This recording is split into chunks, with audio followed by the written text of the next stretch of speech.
If you do that, every door of opportunity will open for you. Your self-confidence will go up. People will admire you and respect you.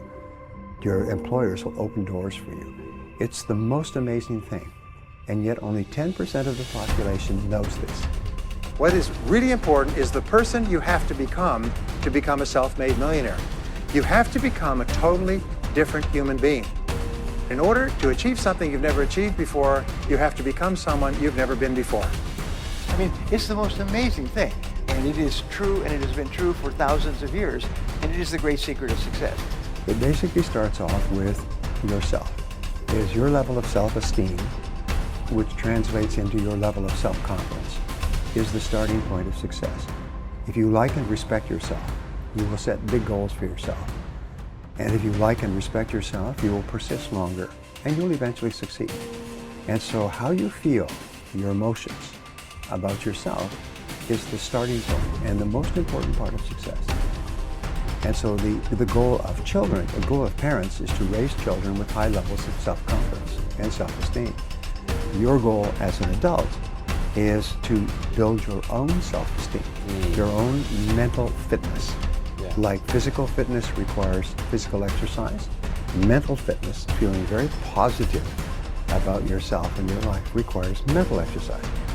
Now, what I discovered, which was one of the most important things of all, is that self-esteem, the other side of self-esteem, is called self-efficacy, which is a word that means that you are good at what you do.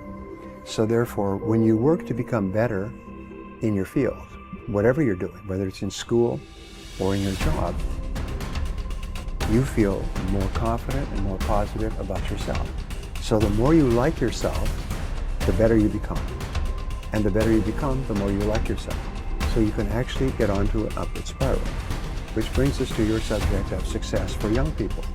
The key to success is very simple. I've written 2 books on this. Is you must become very good at doing something that is important and valuable to an employer.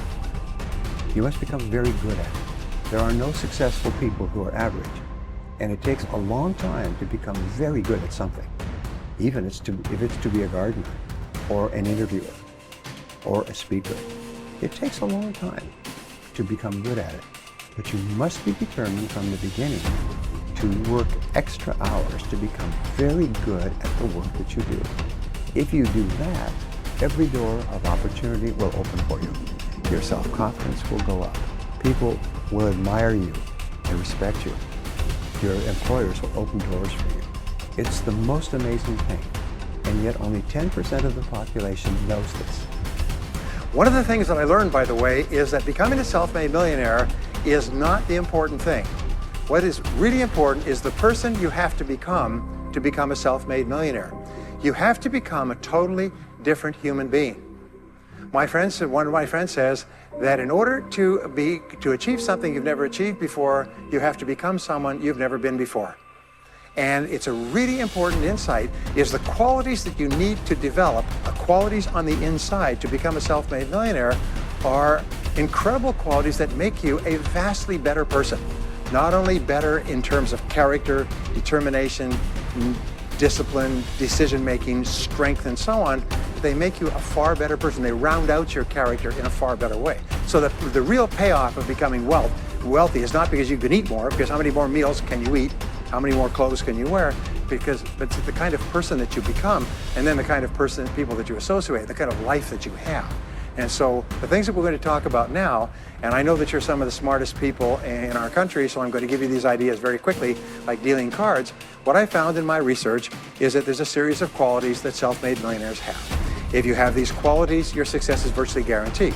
And if you don't have these qualities, the qualities are learnable. Point number 1 is that all business or sales skills are learnable. All financial skills are learnable. If you can drive a car, you can learn any skill. If you can drive a car, you can learn the skill. Now, number 2 is you're probably only 1 skill away from doubling your income right now. You're probably only 1 skill away from setting yourself on the road to becoming a self-made millionaire. That turns out to be the case for almost everyone. And if you don't know what that skill is, maybe over the course of the time we spend together, it'll jump out at you. But whatever it is, you've got to find it out and go to work on it, because it is learnable. It's a learnable skill. People say, well, I've never been very good with money. Well, get over it. The fact of the matter is, you can learn what you need to learn to achieve anything that you want to achieve. Clarity is my favorite word in success. It's my favorite word in business.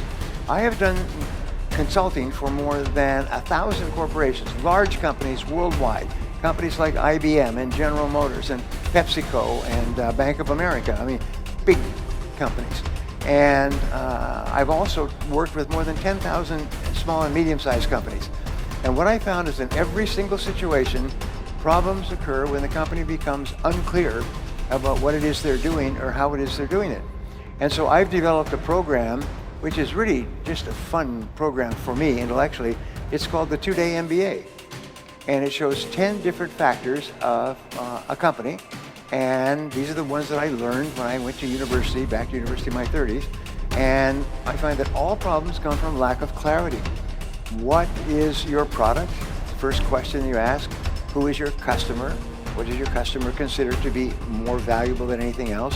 How are you superior to your competitors? What can you do to attract more customers? What can you do to close those customers? I'll come to this in a second, but basically it's clarity, lack of clarity. Now here's something else I learned, and they did a study of 50 owners of companies, successful owners of companies like yourselves. And they asked them, what is the very best time management or business tool that you've ever discovered?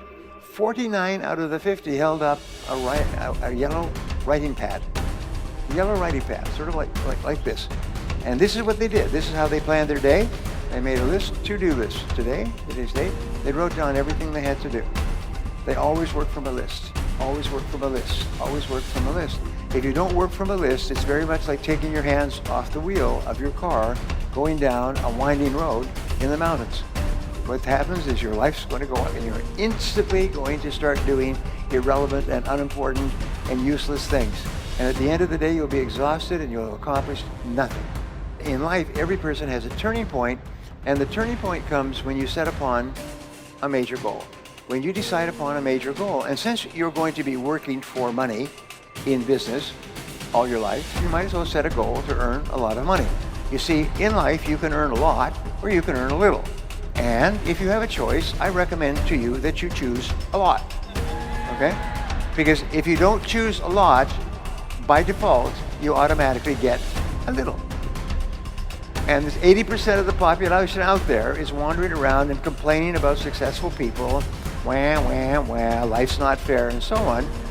No, because once you are clear about your goal, you start to see all kinds of opportunities, things that you can do that you hadn't thought of doing, that move you faster toward the goal and move the goal toward you. You activate this field of magnetism and you start to attract into your life people and circumstances who help you to achieve the goal, and you help to achieve their goals. I mean, it's the most amazing thing. And it is true, and it has been true for thousands of years, and it is the great secret of success. Become more confident and competent. We develop the confidence to tackle larger goals by applying our energies to the accomplishment of smaller goals. We build up our confidence as we move forward until we reach the point where there is nothing that we won't take on. In fact, the habit of setting and achieving ever larger goals is absolutely indispensable to the development of ever higher levels of self-confidence and personal power. You can only really believe in yourself when you absolutely know that you have the ability to do what you set out to do. True self-confidence comes not from positive wishing or positive hoping or positive thinking. It comes from positive knowing, based on having proven to yourself over and over again that you have what it takes to get from wherever you are to wherever you want to go. Self-confidence is a state of mind. It is an attitude. And as an attitude, it is more important than facts. But it must be based on facts to be the kind of self-confidence that you can rely upon in a crunch. Your job is to do whatever it takes to convince yourself in your heart that you are absolutely unstoppable and that you can achieve anything that you put your mind to. Thought is creative. If self-confidence is an attitude of mind, it is based on mental principles and mental laws. foremost amongst which is thought is creative. You are not what you think you are, but what you think you are. As you systematically and deliberately change your thinking about yourself, your outer reality changes to conform with it. Your thoughts create your life, including and especially your thoughts with regard to your feelings of self-confidence. The reason why goals are so important is because of these mental laws, the consequences of which are inevitable and inescapable. You are happy and successful to the degree to which you conform your life and your thinking to these laws and live in harmony with them. The first law, which we have already discussed, is the law of cause and effect. This law is so simple and powerful that you need to remind yourself of it all the time. Everything that happens in your life, success or failure, wealth or poverty, health or illness, happiness or unhappiness, self-confidence or insecurity, are all subject to this law. The Bible teaches this basic law as the principle of sowing and reaping. It says that whatsoever a man soweth, that also shall he reap. This especially refers to the thoughts you think. If you sow positive, optimistic, uplifting thoughts in your mind, you will reap positive, optimistic, uplifting events and experiences in your life.